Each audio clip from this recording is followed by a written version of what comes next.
This video contains major spoilers for the episode of the season. Taking into account that those leaks are from the same source as were the leaks for the previous episodes that turned out to be quite accurate, it's safe to say that those certain leaks are the pure truth. However, if you don't want anything spoiled, it's time for you to close this video. A week ago I introduced you with the leaked script pages of the final episode that covered only a few scenes. Today, on the other hand, I'm bringing you full detailed review of that episode. Before I start, let me give a quick shout out to Freaky Doctor, a Spanish Game of Thrones related channel who shared this leak in the first place. The link of his channel as well as the link of translated post that basically translated whole Freaky Doctor's review will be in the description down below. The episode starts in King's Landing, where some are arriving to meet with other important people, lords, queens and kings. This huge meeting will take place in the Dragon Pit a bit later in the episode. Jon and Daenerys will basically bring a captured White in the Dragon Pit to prove to other important people that the danger is real, convinced that will persuade the other lords to send their armies north. Daenerys is bringing the Unsullied and Dothraki in case that Cersei has a trap for her. Then he places her armies outside King's Landing's doors. Jaime and Bronn oversee King's Landing's defenses, which is when they see the whole Dany's army outside and they admire it. Tyrion, Jon and others arrive with Daenerys at the capital via ship. Once docked, Tyrion, Jon, Dany, a few Dothraki blood riders, Jorah, Davos, Theon and the Hound, who is the one with the White in a cage, are evaded by Bronn when they arrive. Brienne and Podrick have arrived as well. Brienne and the Hound see each other and Brienne is amazed that the Hound is somehow alive. They talk about Arya, and one of the things that is being said is when Sandor asks her if she should not be taking care of Arya instead of being in the south. Brienne replies with, "The only person needing protecting is the one who gets in her way." The Hound smiles and says he's not planning to be in Arya's way. While Brienne and Sandor are having a conversation, another reunion is taking place as well. Tyrion and Podrick meet each other after a long time. Podrick still admires and loves Tyrion. He even says to him Tyrion is still his lord. Then majority of them start arriving at the Dragon Pit. This is also most likely a moment when this leaked script page is taking place. It says, Missandei looks up and sees a foreboding piece of the Dragon Pit peeking above the foliage line. She asks, why did they build it? Tyrion replies, oh, it was hundreds of years ago, long before my time. Asks Sir Jorah. Jorah lets the dig slide and says, dragons don't understand the difference between what's something and what isn't. Land, lives, children, letting them around the city was a problem. Tyrion also says something about Aegon Targaryen's 3 great dragons, Vhagar, Meraxes and Balerion the Dread. Then they're stated that 25 Lannister guards has rounded and is heading their way, led by Bronn. Brienne and Podrick are walking on their own, but the 3 guards on Brienne and 1 on Pod to make it clear that they are the guests of the nation. As I already said in one of my previous videos, the Dragon Pit is located in King's Landing, and therefore a huge amount of Lannister guards is not surprising.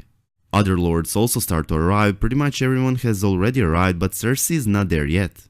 Tyrion feels like it might be a trap and looks around. Cersei arrives with Euron, the Mountain and Qyburn and they take a seat. Clegane brothers make an eye contact and the Hound gives that kill you look, but Clegane Ball is not going to take place on this meeting nor later in the episode. The Hound then brings the cage that houses a White to the middle of the amphitheater. Cersei asks Tyrion where is his queen, as Daenerys is not there yet, which is when Dany arrives on top of Drogon and with Rhaegal giving them company, leaving everyone amazed, even Cersei and Euron.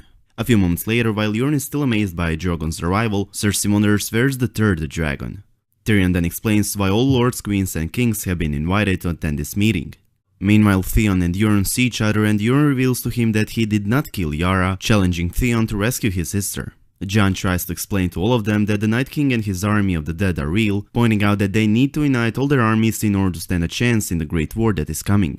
Cersei doesn't believe him, which is when the Hound opens the White's cage and the White comes out like a wild beast towards Cersei, but Sandor has him chained up and is not able to reach her. Cersei is amazed and afraid at the same time. The Hound then starts to demonstrate how a White cannot be killed by normal weapons, nor by just chopping it up bits by bits, since it continues to move even when the Hound cuts it up. Whites can withstand removal of limb, and even amputated limbs will still move around on their own. This is when Jon yells out that there are only 2 ways to kill a White. The first fire, so they set fire to one of White's arms and the arm stops moving. The second is Dragonglass, to which Jon uses to stab a White, resulting with its death. This is the proof that everyone needs to come together in order to survive the long night. Jon says, there's only one war that matters, the Great War, and it is here.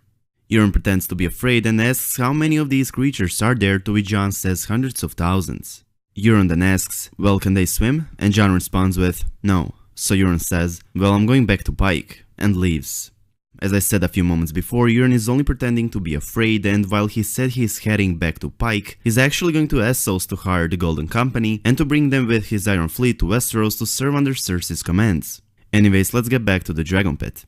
Cersei sees the danger and says once the long night is over she must still be a queen, and offers Jon Snow to be Warden of the North, but Jon then swears an oath to Dany in front of everyone. Jon says, "I can only serve one queen, and that queen is Daenerys Targaryen." Cersei leaves in an anger and is unwilling to collaborate because she is unwilling to bend the knee to Dany. Brienne tries to convince Jaime to change Cersei's mind, saying that he needs to come with the Lannister army to the north to support the living side. Jaime says that he admires her loyalty towards the Starks, to which Brienne replies with, "It's not about loyalty, it's about survival." Jaime has seen all of this and believes that the Great War is coming and will do all he can to help them. Now that Tyrion, Dany and Jon have seen Cersei's negative response, it means they will not have some of the southern armies as support in the north. Tyrion heads to the Red Keep with the mountain behind him. Once he arrives in the Red Keep, he and Cersei have a conversation on how she blames him for everything the Lannisters have gone through. This is a moment in which this leaked script page is taking place. They're stated that Tyrion stands before his sister, Cersei regards him but not speak, Tyrion sits down. Cersei then says, "I suppose I should not be surprised, she's very much your sort of woman, a foreign whore who doesn't know her place." Tyrion responds with, "A foreign whore you can't beat or intimidate, that must be difficult for you." Cersei replies, "And so you brought her here and her pet Northerner, whom I suppose she convinced to bow down." Cersei is talking about Daenerys and the pet Northerner would be Jon Snow, who bent the knee to the Mother of Dragons at this point. Then Tyrion is pretty much explaining to Cersei how wrong she is about her belief that he's been trying to destroy their family, while it's actually quite opposite. Tyrion says that he's the one who prevented Daenerys from attacking King's Landing with dragons and therefore he's the only reason Cersei is still alive. Tyrion says, "Daenerys didn't want to negotiate. She didn't want to bring you words, she wanted to bring you fire and blood until I advised her otherwise. If I'm so committed to destroying my family, then why are you still here? It's a story you've been telling yourself since I was born, but it's not true. I don't want to destroy our family, I never have." Then Tyrion says, "If I'm so evil, why don't you order the mountain to kill me?" Cersei doesn't give a command because she's interested in what he will say next. Tyrion also finds out that she's pregnant. Tyrion basically decides to drink wine and Cersei doesn't, so he calls her out saying she doesn't drink because she's pregnant. Cersei doesn't admit this, nor does she deny it, but her facial expression gives it away. After having quite a long conversation, Tyrion then heads out with Cersei to meet the rest of the people that were in the dragon pit. Cersei says that the conversation with her brother Tyrion has changed her mind and promises that she will send troops north to help against the army of the dead.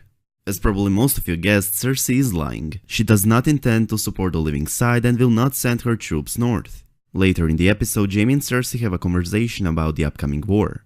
Jaime doesn't know that Cersei has no intention on sending her army north, and doesn't know that she basically wants the army of the dead to kill the northern armies and their allies. Jaime is looking at a map of the north and starts gathering the Lannister army to get ready for a long travel when Cersei asks him what he's doing. Jaime replies, "I'm getting ready to go north with the army." This is a moment in which Cersei reveals her true intentions to Jaime. She firstly reveals that she has no intention of sending her army north and says, "They have dragons and troops, they can handle it." Then she tells Jaime that she has obtained an agreement with Euron. While he pretended to be a coward who is heading back to Pike, he actually went with his Iron Fleet to Essos to hire and bring the Golden Company to Westeros on her behalf. Upon hearing out Cersei's true intentions, Jaime will finally figure out who his sister and lover truly is, which will result with Jaime finally leaving Cersei. Okay guys, this would be about the first half of an episode, while the other half is currently in the process and will be released as soon as possible. Make sure you stay tuned for the second part because it contains the first scenes of Rhaegar Targaryen in the series, as well as death of one major character and most importantly the last scene of the episode that will be nothing less than epic. Anyways, the season finale seems quite exciting so far and most importantly accurate, but let me know your opinion about all of this in the comment section down below. I hope you guys enjoyed this video. If you did, please make sure to subscribe to our channel and I hope to see you in the next one. Peace.